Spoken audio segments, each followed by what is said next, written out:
Santai ya. Oke. Gimana, Vi? Dikit. Oke.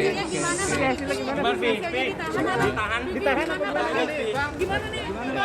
Nanti kita jelasin. Sakit hati nggak, Vi? Nanti kita jelasin. Gimana nggak, Vi? Ditahan ya, Vicky. Mobil. Kasih jalan dulu ya. Bentar. Nanti kita terangin. Jalan di Fik sedih nggak? Jangan tangkap itu, Fik. Fik sedih nggak? Masuk tahanan. Izin jalan. Bang Fikri. Siapin mobil. Sedih nggak Bang Fikri? Presenter Vicky Prasetyo kembali masuk bui. Ironisnya, yang secara tak langsung menjebloskannya ke ruang tahanan adalah Angel Elga, sang mantan istri. Kasus penggerebekan yang dilakukan Vicky dan keluarganya terhadap Angel 2 tahun lalu seolah menjadi bumerang bagi Vicky. Kemampuan Vicky untuk berkelit dari jeratan hukum seolah buntu ketika Juni lalu berkas kasus fitnah dan pencemaran nama baik yang dilaporkan Angel dinyatakan P21. Pelantun lagu kontroversi Hati Itu sudah 2 kali dipanggil pihak Kejari Jakarta Selatan, tapi berusaha mangkir. Karena takut dijemput paksa, kemarin siang Vicky akhirnya mendatangi Kejari Jakarta Selatan. Pria bernama lahir Hendrianto ini diperiksa selama 5 jam di ruang seksi tindak pidana umum. Saat keluar dari ruangan, mata Vicky nampak memerah.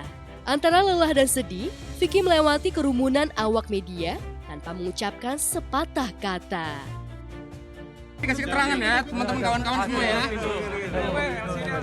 Udah, Baby jangan besok. Enggak usah. Jangan Baby enggak usah. Baby jangan. Berapa mobil Baby enggak usah. Baby pakai mobil pribadi. Jangan Jangan. Udah Baby mau ikut ya? Baby enggak boleh ikut. Enggak usah enggak apa-apa, Beb. Begini anak-anak ya, Beb. Ayo. Tutup.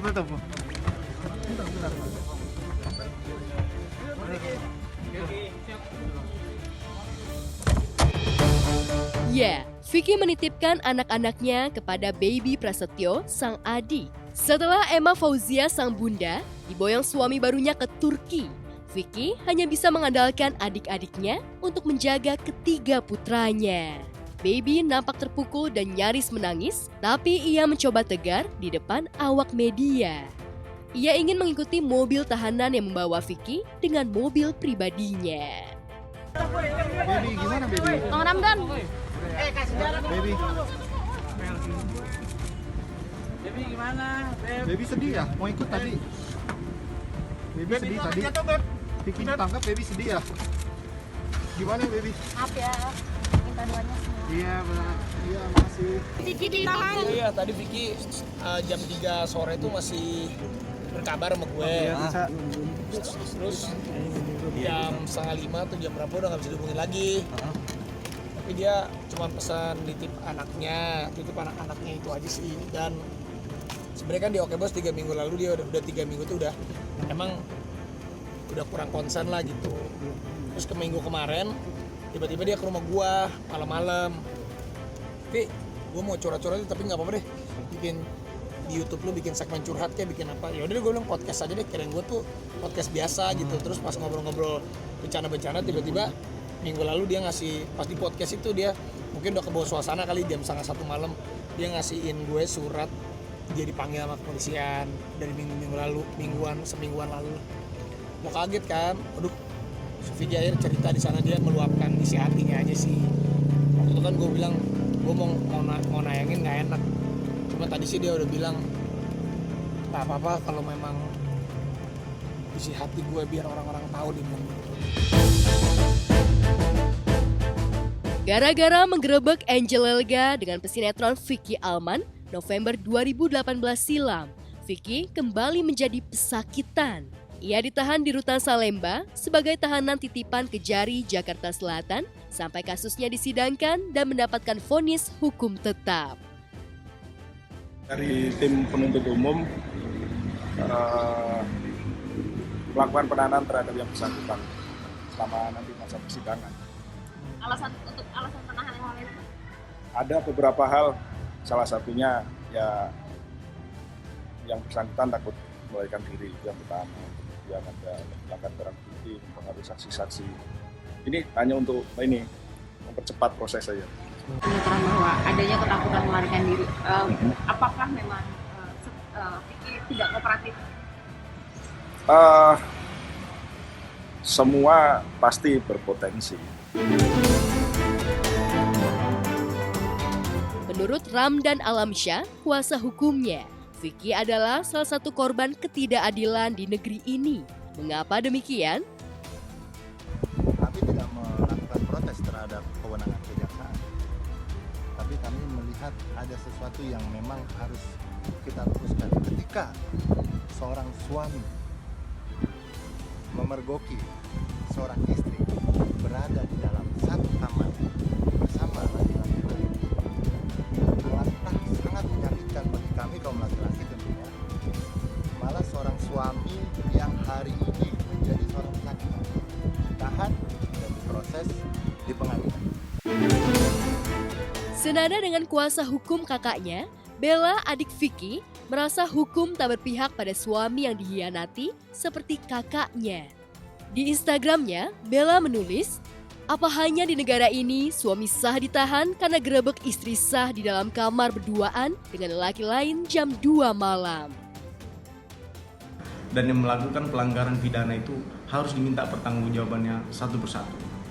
Ya, pasti ada juga laporan satu lagi, adiknya itu yang masih di dalam proses. Insya Allah kita akan menemukan titik terangnya. Kita tunggu perkembangannya juga. Yang pasti ketika malam itu saya merasa tidak bersalah menolong seseorang di jam berapapun ataupun dimanapun. Saya merasa tidak pernah salah. Kenapa? Menolong orang itu tidak harus melihat waktu, tidak harus melihat tempat. Ketika kita bisa menolong orang, kita tolong. Ocehan Bella di IG itu langsung dibalas oleh Angel Lelga. Angel menulis, "Cukup sudah Anda menari di gendang. Banyak korban berteriak tapi Anda memainkan dengan cerdik seolah-olah dunia ini panggung Anda." Apa yang dilakukan orang terhadap kita yang menurut saya dan itu sudah dibuktikan oleh hukum bahwa itu adalah ada sanksi pidananya, ya semua orang kalau kejahatan harus bertanggung jawab. Saat pamornya tengah bersinar, Vicky justru harus vakum dari industri hiburan. Jika terbukti bersalah melanggar pasal 45 ayat 1 Junto, pasal 27 ayat 3 tentang Undang-Undang ITE, Vicky bisa mendekam 4 tahun penjara. Ya gue doain dia supaya bisa kuat jalan, tapi gue tahu dia kuat gitu sih. Yang sedih sih udah pasti sedih ya, yang namanya orang tua gitu. Pasti banget, sedih banget sih, jangankan seperti itu gitu anaknya. Seandainya telat aja gitu, telat kita udah janji telat 1 jam aja kita khawatir gitu, apalagi ada permasalahan.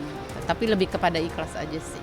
Dia cerita ke aku sebelum masalah ini, sebelum dia ditangkap ya, dia cerita. Dia ngomong, "Salah nggak sih Beb, sakit nggak sih hati gue rasanya ngelihat ada laki-laki dalam kamarnya. Gue udah tahu dari dulu soalnya, dan itu udah diikutin soalnya." Dia bilang, "Sumpah gue itu bukan settingan Beb," kata gitu kan. "Lu rasain deh rasanya gimana," katanya, "ngelihat istri yang lu kawinin sah," dia bilang kayak gitu kan. Ya aku nggak tahu karena rumah tangga ini kan yang jalanin mereka berdua, bukan kita gitu loh. Kita nggak tahu di dalamnya gitu kan, pasti semuanya ingin merasa benar gitu. Cuman kalau sisi yang dituntutkan adalah karena ngerebut istri, karena istri bawa laki-laki dalam kamar terus dia masuk penjara, aku agak bingung gitu.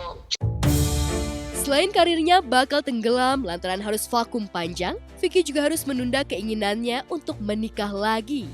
Padahal beberapa waktu lalu, saat isukan memepet sejumlah wanita dari Amanda Manopo, Jenita Janet, Sarita Abdul Mukti, Vicky mengaku rajin sholat dan berdoa agar anggapan miring orang-orang tentang dirinya berangsur sirna oleh kekuatan doa, plus hidupnya yang tak neko-neko sejak didera kasus demi kasus.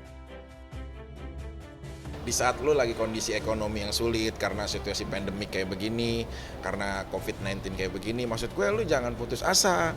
Lu tetap harus bisa jangan kehilangan selera lu untuk memiliki pasangan gitu loh, dengan cara ya udah lu punya cara lain untuk menaklukkan hati wanita. Enggak samanya diukur dari materi, dari ekonomi yang lu punya, tapi dengan cara beribadah, akhlak lu yang baik itu juga jadi pertimbangan mertua lu untuk bisa ngangkat lu jadi menantu yang idaman gitu maksudnya. Oh, kamu siapa nak? Oh ya bilang saya Vicky gitu. Kamu mau ngapain ke rumah? Mau apa sih? Mau ngelamar anak bapak katanya. Terus punya apa kamu udah mau ngelamar anak saya? Saya sering sholat 2 rakaat sebelum sholat subuh pak, sholat qobliyah namanya. Jadi saya punya dunia dan sisinya, karena kan janji Allah yang sholat 2 rakaat sebelum subuh maka itu besar sekali.